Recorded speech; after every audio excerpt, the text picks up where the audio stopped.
참 예수님,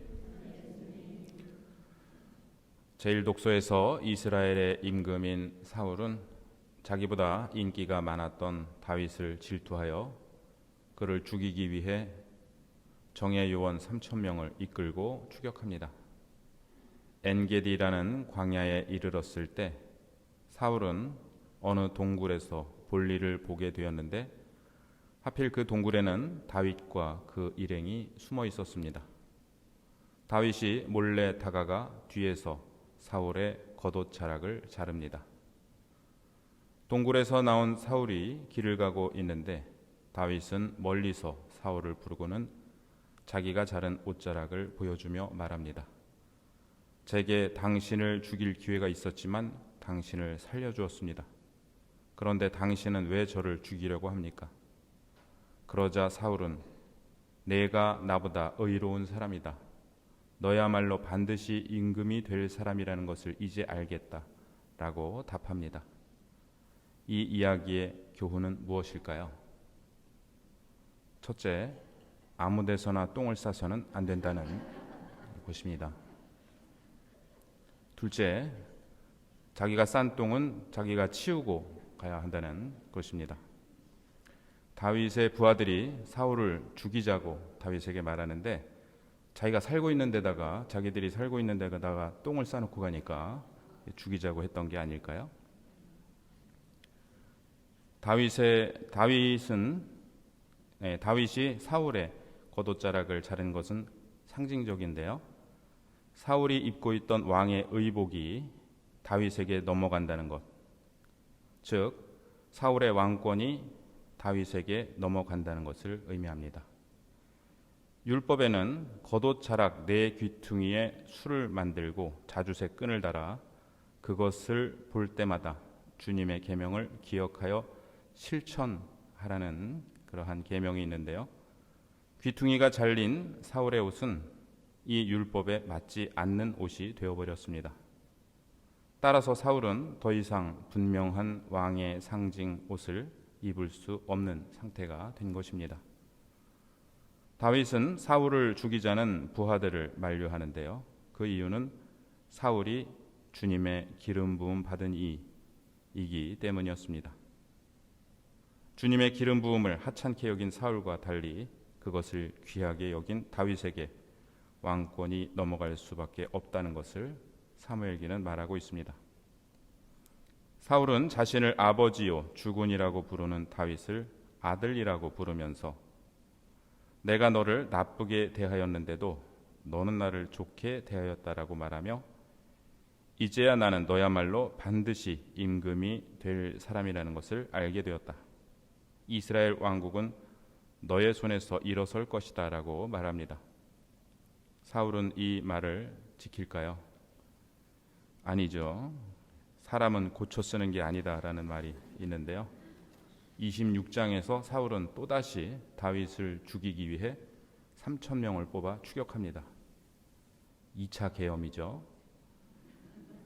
이처럼 나라를 극심한 혼란에 빠뜨린 사울은 필리스티아인과의 전쟁에서 비참한 최후를 맞게 됩니다. 오늘 복음에서 예수님께서는 산에 올라가시어 당신께서 원하시는 이들을 가까이 부르십니다. 이는 탈출기에서 모세가 시나이 산에 올라간 것을 연상케 합니다.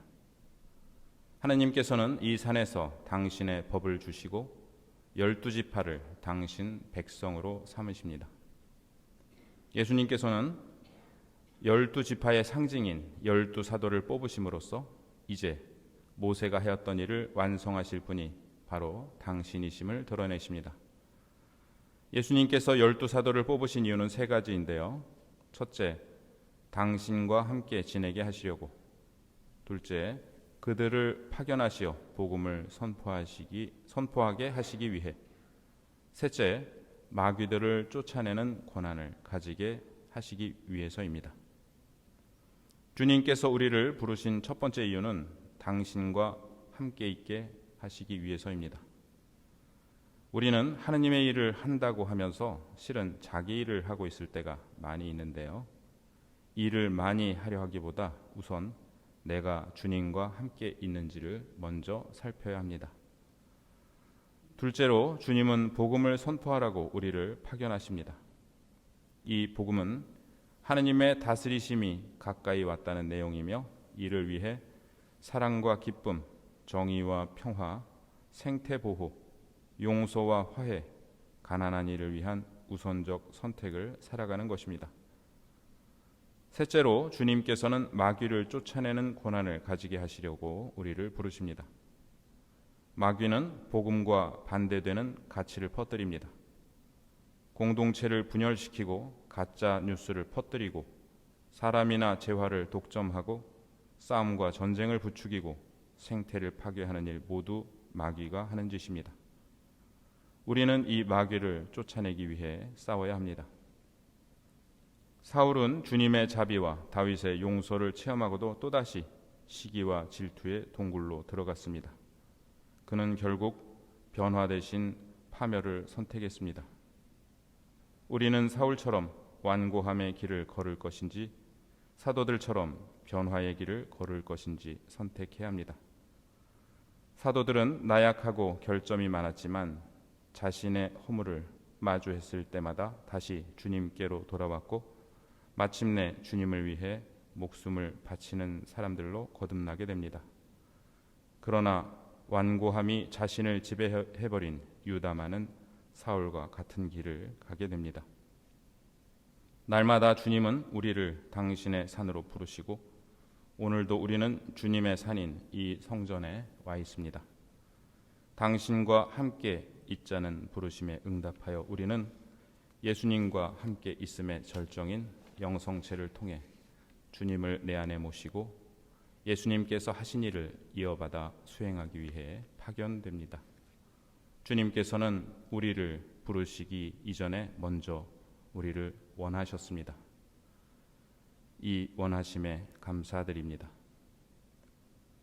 예수님께서는 산에 오르시어 당신께서 원하시는 이들을 가까이 부르시니 그들이 그분께 나아왔다. 그분께서는 12를 세우시고 그들을 사도라 이름하셨다.